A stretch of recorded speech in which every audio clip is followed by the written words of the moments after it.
ही जी पद्धत आहे याच्यामध्ये केवळ विरोधाला विरोध अशा प्रकारची पद्धती दिसते आणि म्हणून आज मंत्रिमंडळाच्या बैठकीमध्ये आम्ही याच्यावर सांगोपांग चर्चा केली आणि आम्ही असा निर्णय केलेला आहे की त्रिभाषा सूत्राच्या संदर्भात ही भाषा कुठल्या वर्गापासून लागू करावी, ती कशा प्रकारे करावी, कुठली करावी, काय मुलांना चॉईस द्यावा, याचा निर्णय करण्याकरता राज्य सरकारच्या वतीनं डॉक्टर नरेंद्र जाधव यांच्या नेतृत्वात एक कमिटी तयार करण्यात येईल.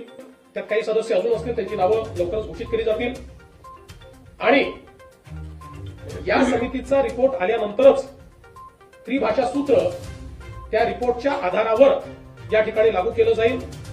आणि म्हणून 16 एप्रिल 2025 आणि 17 जून 2025 हे दोन्ही शासन निर्णय आम्ही रद्द करण्याचा निर्णय घेतलेला आहे. हे दोन्ही शासन निर्णय या ठिकाणी रद्द आम्ही करतो. अशा प्रकारचा निर्णय आज आम्ही मंत्रिमंडळामध्ये घेतलेला आहे. मला त्या निमित्तानं मराठी माणसांना सांगायचंय, महाराष्ट्रातल्या जनतेला सांगायचंय, हा निर्णय रद्द झालेला आहे. कुणी मोर्चाला प्रतिसाद देऊ नये. धन्यवाद.